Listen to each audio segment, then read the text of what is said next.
प्रेरितों का काम उसका 9 अध्याय और उसका 15-16 वचन। हाँ, पहली बात मैंने आपको बताई कि परमेश्वर जो है वो आपका कुम्हार है और आप उसके हाथों में एक मिट्टी के समान है। अद्भुत रीति से प्रभु ने आपको बनाया, आपको रचा, आप उसकी रचना है। और दूसरी बात जो है वो है you are God's chosen vessel. बोलिए, मैं प्रभु का चुना हुआ पात्र हूं। अगर चुने तो जोर से बोलिए, बोलिए मैं प्रभु का चुना हुआ पात्र हूं। मैं प्रभु का चुना हुआ पात्र हूं। जब परमेश्वर ने पौलुस के जीवन को परिवर्तन किया तो हनन्याह को उसके पास भेजा और वो डर रहा था, कह रहा अरे प्रभु उसके बारे में मैंने सुना है, ये कलीसिया को उजाड़ता था, ये बहुत परेशान करता था, बहुत परसिक्यूशन लाता था। और प्रभु ने उसे क्या बोला? प्रभु ने कहा, परंतु प्रभु ने उसे कहा तू चला जा, क्योंकि वह तो अन्य जातियों और राजाओं और इजरायलियों के सामने मेरा नाम प्रकट करने के लिए मेरा चुना हुआ पात्र है। Hallelujah, hallelujah. जब परमेश्वर पौलुस को, जो कलीसिया को उजाड़ने वाला था, उनको बंदी गृह में डालने वाला था, जिसके नाम से वो थर-थर कांपते थे, जब उस पौलुस को परमेश्वर बदल सकता है तो क्या आपको नहीं बदल सकता?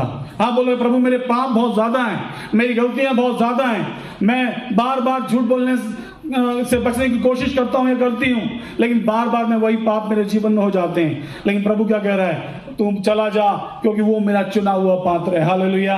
परमेश्वर ने आपको अपना चुना हुआ पात्र बनाया है। यूहन्ना 15:16 वचन में लिखा है, तुमने मुझे नहीं चुना, मैंने तुम्हें चुना है और तुम्हें ठहराया। Hallelujah, hallelujah.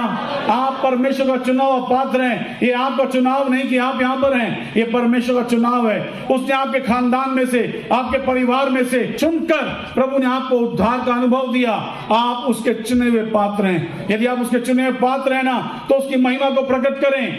उन लोगों के पास जाएं जिनका उद्धार नहीं हुआ, अपने मित्रों के पास, अपने रिश्तेदारों के पास।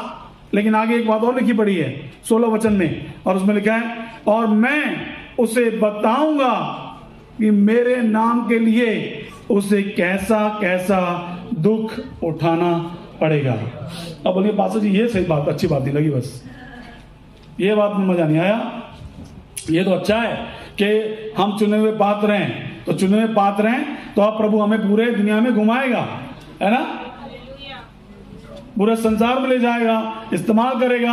हजारों लोग हमारे सामने होंगे, चिन्ह चमत्कार होंगे, लोग बहुत तारीफ करेंगे। चुने हुए पात्र का मतलब तो बस यही है, हम लोग यही समझते हैं ना। लेकिन वगैरह मेरा चुना हुआ पात्र है, मैं उसे बताऊंगा कि मेरे लिए उसे कैसा कैसा दुख उठाना पड़ेगा। क्या चुने हुए पात्र हैं? अब बोलिए जरा, अब बोलिए जरा, चुने हुए पात्र हैं क्या? तो भैया दुख उठाने के लिए तैयार है ना। ये मसीह जीवन कोई रेड कारपेट नहीं है। मसीह जीवन वो नहीं है कि जी आपको हमेशा आपके लिए तालियां बजेंगी, आपको गुलदस्ते मिलेंगे। मसीह जीवन वो भी है, उसने बोला मैं बताऊंगा इसको इसे कैसा कैसा दुख उठाना पड़ेगा। तो क्या पौलुस ने दुख उठाया कि नहीं उठाया? इतना दुख उठाया उसने प्रभु के लिए, इतना दुख उठाया, बेंत पड़े, अधमरा कर दिया, गला काट दिया। लेकिन जब इसने जान लिया ना कि कौन है मेरा बुलाने वाला, हालेलुया, जब आप जान जाते हो ना, फिर ये सोना चांदी अमेरिका इंग्लैंड ये सब आप भूल जाते हो। अब आपको पता है कि जिसने मुझे चुना है ना, मैं उसे जान गया हूं। हालेलुया। ये थोड़े दिनों का आनंद, ये थोड़े दिनों का ऐशो आराम, ये थोड़े दिनों का व्यभिचार, ये थोड़े दिन की मौज मस्ती, ये असली जीवन नहीं है। मैं परमेश्वर का चुना हुआ पात्र, पूरी सच्चाई है 16 वचन में कि मैं उसे बताऊंगा कैसा कैसा दुख उठाना पड़ेगा। मैं आपको बताऊं, मसीह जीवन का जो असली आनंद है ना, या मसीह जीवन की जो असली गहराई है, वो दुख उठाने में है। हालेलुया।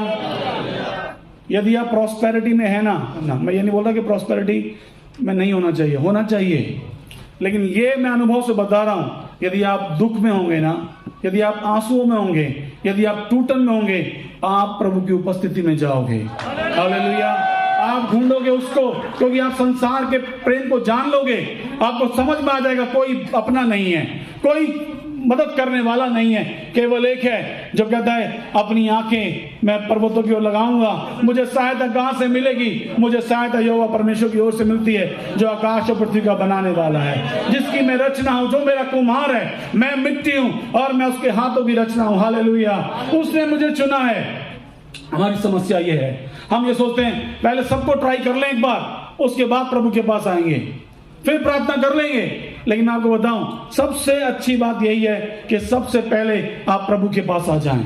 सबसे पहले आप प्रार्थना करें, अपने परमेश्वर को ढूंढें। जब तक यहोवा मिल सकता है उसकी खोज करें, क्योंकि यदि वो आपको मिल गया, जब पतरस को वो मिल गया, जब उसने बोला दाहिनी और जाल डाल, और वो मछुआरा था, पूरी रात उसने मेहनत करी, कोई मछली नहीं मिली, लेकिन एक कारपेंटर ने उसको बोला, एक बढ़ई ने, लेकिन वो जान गया कि ये बढ़ई नहीं है, केवल ये परमेश्वर का पुत्र है। हालेलुया। और वो कायल हो गया। उसने बोला प्रभु तू चला जा, क्योंकि मैं पापी मनुष्य हूं। लेकिन उसने यीशु को जब देख लिया, उसने बोला प्रभु कुछ नहीं चाहिए। उसने बोला आ मेरे पीछे, मैं तुझे मनुष्य पकड़वाने वाला मछुआ बनाऊंगा। Hallelujah, hallelujah. जब प्रभु आपकी आंखें खोल देना, आप बोलोगे मुझे कहीं नहीं जाना, मैं बहुत जगह जाता हूं प्रचार के लिए, प्रभु बहुत अनुग्रह देता है, प्रेम देता है, आदर देता है। मैं लेकिन आपको सच बताऊं, जब मैं अपने अकेले कमरे में प्रभु के साथ बैठा होता हूं, मुझे लगता है प्रभु this is the real joy, ये है प्रभु तेरे साथ आनंद। जब कोई आपको ना देख रहा हो, जब कोई आपको ना पहचान रहा हो, केवल आपका प्रभु आपको पहचाने, केवल वो आपको जाने, वो आप उसको जाने, आप उसके प्रेम का अनुभव करें। ये परमेश्वर आपसे चाहता है कि अपने सृष्टिकर्ता परमेश्वर को आप ढूंढें, उसकी चाहत करें। जैसे हिरनी नदी के जल के लिए हाँफती है, हे यहोवा मैं तेरे लिए हाँफता हूं। जब ये आपकी प्यास बन जाए, जब ये आपकी जिज्ञासा बन जाए, तब वो आपको तृप्त करेगा, क्योंकि धन्य है वे जो धर्म के भूखे प्यासे हैं, वो तृप्त किए जाएंगे। Hallelujah, hallelujah. एक राजा था जो भेष बदलकर अपनी प्रजा में घूमता था, उनका हालचाल पता करने के लिए। और एक दिन वो भेष बदलकर जब घूम रहा था, तो उसने एक मजदूर को देखा, एक गरीब मजदूर बोझा ढो के जा रहा था चढ़ाई पर, उससे मुश्किल हो रहा था जाने के लिए। उसने राजा ने देखा और राजा उसके पास आया, मैं तेरी मदद कर सकता हूं क्या? उसने बोला हाँ ठीक है। राजा ने धक्का लगाया, मदद किया, उससे मीठी मीठी बातें करी, उसको उत्साहित किया, उसे बहुत अच्छा लगा, उसका बोझ उठा लिया। कुछ दिन के बाद राजा ने उसको महल में बुलाया। अब राजा मजदूर नहीं है, अब वो सिंहासन पर विराजमान है। हालेलुया। अब वो राजसी वस्त्रों में है। और ये मजदूर ने जब देखा, उसकी आंखें फटी की फटी। वो कह रहा आप राजा हो? उसने बोला हाँ, लेकिन आप इतने महान, इतने बड़े राजा, और आप उस दिन मजदूर बन के आके आप मेरा बोझ उठा रहे थे। उसने कहा महानता किसी पदवी में नहीं है, महानता किसी रुतबे में नहीं है, महानता नम्रता और दीनता में है। हालेलुया। जैसा मसीह यीशु को स्वभाव था, वैसा ही तुम्हारा भी स्वभाव हो। जो परमेश्वर था, लेकिन उसने इसे अपने वश में रखने की वस्तु ना समझा, लेकिन अपने आप को नम्र और दीन किया और मनुष्य की समानता में आ गया, और क्रूस की वो क्रूर मृत्यु उसने सह ली, और मेरे लिए और आपके लिए अपने प्राणों को उसने न्यौछावर कर दिया। उसने क्रूस पर अपनी जान दी मेरे और आपके लिए। इसीलिए हम आने वाले दिनों में हम गुड फ्राइडे को मनाते हैं, क्योंकि वो राजाओं का राजा, वो प्रभुओं का प्रभु, उसने अपने आप को नम्र किया, दीन किया और हमारे लिए दे दिया। तो जब हम उसे जान गए, तो क्या हमारा फर्ज नहीं है कि हम रोते पिटते ना रहें, हम टुटुड़ाते ना रहें कि प्रभु मेरा क्या होगा, मेरा क्या होगा? You are a chosen vessel of God. आप परमेश्वर के चुने हुए पात्र हैं, और उसने आपके अंदर अपनी महिमा का धन रखा हुआ है। 2 कुरिन्थियों 4:17 पढ़िए एक बार। आप जो है परमेश्वर का चुना हुआ पात्र हैं, और आपके अंदर कुछ तो ऐसा है जो दूसरों के पास नहीं है। हालेलुया। आपके पास परमेश्वर का असीम धन है, जो आपको नजर बेशक ना आए, लेकिन जब प्रभु आपकी आंखें खोल देना, जब परमेश्वर ने यूहन्ना की आंखें पतमुस में खोली, वो मुर्दा सा गिर पड़ा। वो सोच रहा मैं इसके सीने पे सर रख के सोता था, लेकिन ये इतना विशाल, ये इतना महान, इतना अद्वैत सामर्थी परमेश्वर, और वो मुर्दा सा गिर पड़ा। और उसने आवाज सुनी, ऊपर आ, और उसने वो सब चीजें देखी जो उसने प्रकाशित वाक्य में लिख दी। मेरे प्यारों, परमेश्वर के पास आपके लिए महान योजना है। वो आपका कुम्हार है, उसने आपको बनाया है, आप उसके चुने हुए पात्र हैं, और आपके अंदर उसकी महिमा प्रकट होती है। आपके अंदर उसकी महिमा का असीम धन है, जो कहता है मेरा परमेश्वर भी अपने उस धन के अनुसार जो महिमा सहित मसीह यीशु में है, तुम्हारी हर एक घटी को पूरा करेगा। Hallelujah, hallelujah. लेकिन हम हमेशा यही सोचते रहते हैं कि मेरा क्या होगा, मेरे बच्चों को क्या होगा, मेरे भविष्य को क्या होगा। अरे आप परमेश्वर का चुना हुआ पात्र हैं। परमेश्वर वो आदर का पात्र परमेश्वर ने आपको बनाया है, लेकिन आपने अपनी पहचान को खो दिया। आपने अपनी पहचान को आप भूल गए हैं कहते एक हाथी को अपनी शक्ति के बारे में पता नहीं होता। एक हाथी को लगता है कि सारे लोग उससे बड़े हैं, लेकिन जिस दिन हाथी को समझ में आ जाए कि वो इतना विशालकाय है, इतना सामर्थ्य है, तो फिर जंगल का राजा शेर नहीं होगा, जंगल का राजा हाथी होगा। लेकिन वो इसलिए नहीं है क्योंकि उसको अपनी शक्ति के बारे में नहीं मालूम। आज कलीसिया, आप चुने हुए पात्र तो हैं, परमेश्वर का असीम धन तो आपके अंदर है, लेकिन कई बार शैतान आपको और मुझे आकर विचलित कर देता है। छोटी छोटी बातें हमें हिला देती हैं, हम भूल जाते हैं जो वचन कहता है, क्या तुम नहीं जानते कि तुम परमेश्वर का मंदिर हो और परमेश्वर का आत्मा तुम्हारे अंदर वास करता है। जैसा वो स्वर्ग में है वैसा ही आप पृथ्वी पर हो। बोलिए, जैसा यीशु स्वर्ग में है वैसा ही मैं पृथ्वी पर हूं। जैसा यीशु स्वर्ग में है वैसा ही मैं पृथ्वी पर हूं। कैसा है यीशु स्वर्ग में? यीशु जब स्वर्ग में सिंहासन पर विराजमान होता है ना, तो सारे स्वर्गदूत उसकी आराधना कर रहे होते हैं, सामर्थ से भरा हुआ, शक्ति से भरा हुआ। मेरे प्यारों, जब आप गली चौराहों के अंदर चलते हैं, आपको समझ नहीं आता कि आप कौन हो, लेकिन दुष्ट आत्माओं को समझ में आ जाता है। Hallelujah, hallelujah.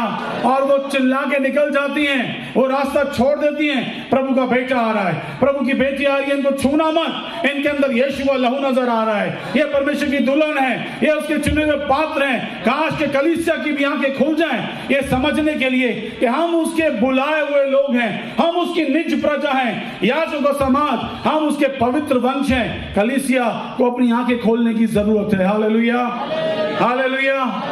You are God's chosen vessel. आप परमेश्वर के चुने हुए बर्तन हैं जिसके अंदर महिमा है। पतरस और यूहन्ना जा रहे थे मंदिर में, फिर तो काम 3 अध्याय में लिखा हुआ है, वहां पर एक भिखारी बैठा हुआ है, सुंदर नाम फाटक पर, भीख मांगने के लिए देख रहा है, कुछ भीख दे देगा। पतरस और यूहन्ना ने टकटकी लगा के उसकी ओर देखा, और जब देखा उसने बोला, silver and gold have I none. सोना और चांदी मेरे पास नहीं है, जेब खाली है, लेकिन एक चीज मेरे पास है, यीशु का नाम मेरे पास है। हाँ, मैं तुझे वो नाम दूं। उसने बोला, यीशु के नाम में उठ और चल। फिर उसके टखनों में बल आ गया और वो उठकर नाचने कूदने लगा। Hallelujah, hallelujah. मेरे प्यारों, आप कुचले हुए नहीं हैं, आप परेशानी में हो सकते हैं, आप तंगी में हो सकते हैं, लेकिन परमेश्वर ने आपको जयवंत से बढ़कर बनाया। आप उसके द्वारा जो आपसे प्रेम करता है ना, आप जयवंत से बढ़कर हैं, आप उसके चुने पात्र हैं। हनन्याह से प्रभु ने कहा, यह प्रभु का जन था, लेकिन समझ नहीं कर रहा है, वो डर रहा है, ये सारे तो कलीसिया को सताता है, परेशान करता है। तो यदि आपको भी सहना पड़े तो हिम्मत मत हार जाना, आप गिव अप मत कर देना। जैसे प्रभु के दास ने बताया, शेरों की मांग में भी आप जाएं दानियल के समान, तो आप चिंता मत करना। शेर क्या कर लेंगे? खाई तो जाएंगे। आग, शतरक मेशक अबेदनगो को आग जलाई तो सकती है, आपकी आत्मा को जला सकती है क्या? नहीं जला सकती। लेकिन वो जो उनके साथ आग की भट्टी में आ खड़ा हुआ, क्या वो आपके साथ आ खड़ा ना होगा? Hallelujah, hallelujah. Shadrach Meshach Abednego की तरह यदि आपको आग के भट्टे में खड़ा होने पड़े, यदि आग के भट्टे में यीशु आपके साथ है, तो यह धन्य बात है उससे कि आग के भट्टे के बाहर आप एयर कंडीशन में हो, लेकिन यीशु आपके साथ ना हो, तो क्या फायदा आपके जीवन का? इससे तो अच्छा यह है कि आग के भट्टे में रहो, लेकिन यीशु तो साथ में रहे। यदि यीशु साथ नहीं है तो आप चाहे कहीं भी चले जाओ संसार के अंदर, बहुत बड़ा महल भी आपका बन जाए, 5 गाड़ियां भी हो जाएं, बैंक में 50 करोड़ भी आ जाएं, लेकिन अगर यह आशा नहीं है कि मरने के बाद स्वर्ग जा रहे हैं, अरे तो फिर क्या फायदा होने वाला है? जब लाजर ने अपनी आंखें खोली तो उसने अपने आप को अब्राहम की गोद में पाया, और धनी आदमी ने जब आंखें खोली तो वह अधोलोक में पहुंच गया। क्या ये हमारी डेस्टिनी है?